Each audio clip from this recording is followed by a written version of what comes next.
Hi guys, welcome back to Dan Rayner Fitness. Now I'd like to start this video today by discussing two forms of cardio that I like to do. The first one being LISS, low intensity steady state cardio, and also HIIT training, high intensity interval training. Now for weeks 1 to 3, I'm going to incorporate both of these.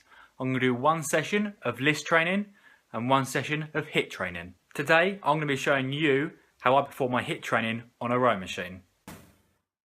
So in this video guys, I'm starting off at a nice steady pace and I'll be using this pace as my recovery. I'll recover for 90 seconds, and then as you'll see, I'll step up my pace for 30 seconds. I will continue to do this for 20 minutes in total. So altogether I'll smash out 10 intense intervals. Ensure you have a high resistance on the rowing machine guys, otherwise you won't get the full benefit of the intense 30 seconds. As you start to fatigue as you get towards the end of the 20 minutes, then just give it as much effort as you possibly can. This style of training is tough, but it also makes time go a lot faster. You might have a horrible 30 seconds, but you get a nice minute and a half recovery afterwards. So why do I use HIIT training? HIIT training can improve your body's fat burn by raising your metabolism. In other words, how much energy your body uses, or how many calories your body burns throughout the day. HIIT training is also proven to raise your metabolism throughout the day, even hours after you've completed a session of it. Now I also like to do my cardio and abs on an empty stomach, mainly because with abs I can get a much better contraction. I'm able to squeeze, contract and get all my breathing a lot better with an empty stomach. But also whilst I'm doing cardio, it's also going to help me utilise fat for fuel. So like I said earlier, at the moment I'm performing 2 sessions of cardio a week. I'm performing LISS training once and also HIIT training once. Now in other videos I'm going to be discussing my LISS training and also my ab training.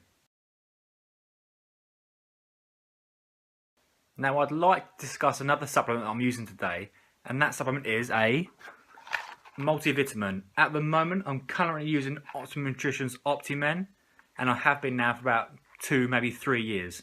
A multivitamin provides your body with essential vitamins and minerals that you might be lacking through your nutrition plan.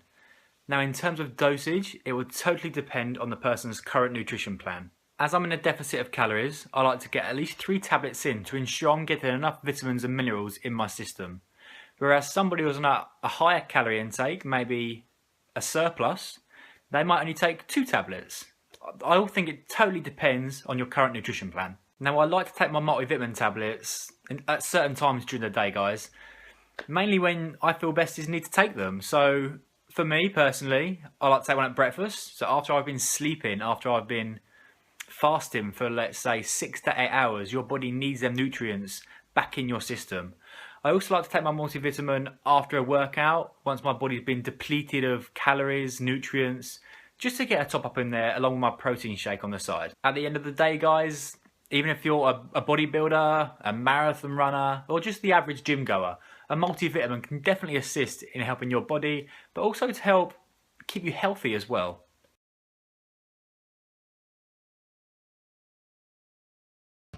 If you're looking to improve your hamstrings and lower back, then a stiff leg deadlift is the one guys.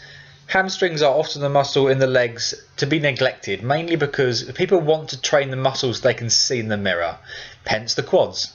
Now performing this move with a straight back and on a raised platform will allow you to go into a deeper deadlift without letting them weights touch the ground, which is good so we can get constant tension placed on that muscle.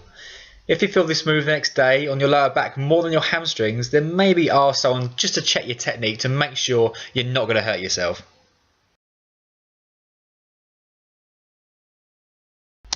In previous videos guys, I've shown you my 1 rep max deadlift.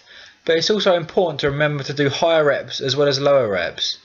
I mean, throughout my weekly workouts for this 10-week program, I'm going to be doing all kinds of rep ranges.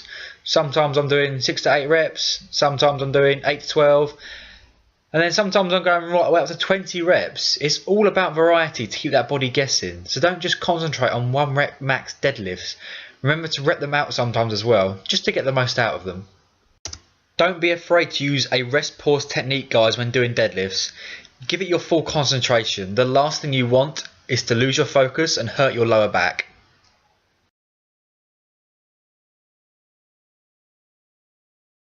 Using a close grip style of lat pull down will isolate the lower lat fibres a lot more.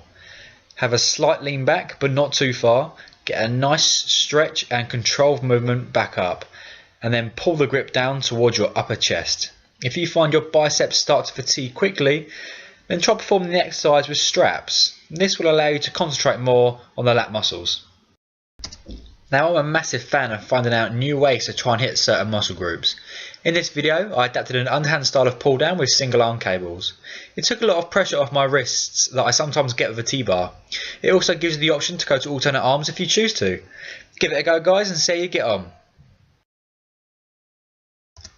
Who doesn't love training biceps? Using a T-bar on the cables for curls gives you that constant tension the whole movement. Keep the elbows as still as you possibly can and try to avoid any upper body movement. You want to keep tension on the bicep. Swinging around, leaning too far back or bringing the elbows forward will only put pressure on the front of your shoulder. Remember, you're training arms, guys. Keep your form strict. So that's it for this week, guys. Remember to look at my videos next week. I'm going to be showing you my stage 2 towards my new diet plan. Also bring you more highlights on my workouts and discuss some other topics. So until next time.